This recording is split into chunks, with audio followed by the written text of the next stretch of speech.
সেখানে আসে আর হবে না গানটা। আরে দুর্গা ছবি লো সাজাই নিতে ভালো করে। হ্যাঁ তারা আর ওমার হচ্ছে 3 দিকে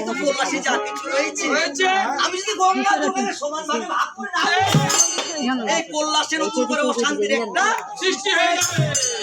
তাই তো গঙ্গা দুর্গা আচ্ছা সবকিছু বুঝিয়ে দিয়ে মহাদেব বলছে সে উত্তর মহাদেবের সাথে আরেকটা